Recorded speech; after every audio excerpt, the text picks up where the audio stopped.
vais essayer de regarder ce téléphone, c'est une collègue qui me l'a amené, parce qu'elle l'a fait réparer chez quelqu'un d'autre pendant que j'étais pas dispo, et elle me dit que depuis elle a eu que des soucis, donc ça a commencé par la caméra qui fonctionne pas, elle l'a ramené au gars qui lui a bidouillé je sais pas quoi dedans, et maintenant quand elle le met en charge, ça donne ça, une espèce de signal de surchauffe. Du coup on va essayer de le chauffer un peu pour le réouvrir, et on va voir ce qui se passe là-bas dedans. Bon voilà, c'est ouvert, maintenant on va essayer de voir s'il y a...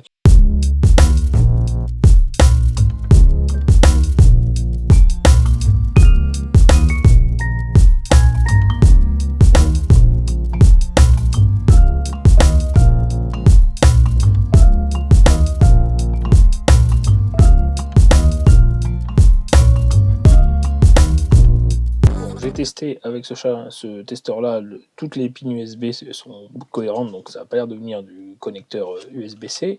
Du coup là j'essaie de charger la batterie d'une manière alternative avec cette platine. Donc là elle charge, on voit qu'il y a 3,9 volts, 58 ampères. 58 ampères, 0,50, en plus c'était pas 58, c'était 0,50 ampères. Donc là je laisse charger un peu, après j'essaierai de le démarrer.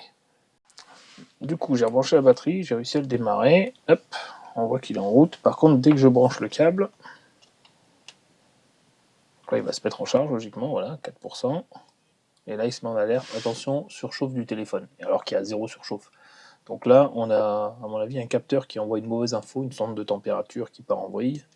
Bah, du coup, soit on a un circuit de protection qui délire, soit on a la NTC, donc la protection thermique de la batterie, qui envoie des mauvaises infos, donc la NTC qui serait HS.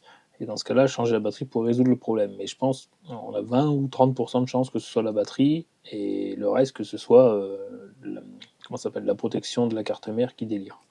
De toute façon, elle voulait juste des infos sur ça parce qu'elle doit le ramener au technicien qui s'en est occupé, puisque c'est pas moi qui m'en suis occupé à la base, donc je vais pas toucher plus que ça, je vais lui dire ce que moi j'ai constaté, qu'elle puisse le retransmettre à l'autre personne, et l'autre personne, je pense, fera les tests. Mais là, le premier, s'il a une batterie compatible, ce serait de tester avec une autre batterie si effectivement on arrive à charger. Bon allez, sur ce, à plus, ciao.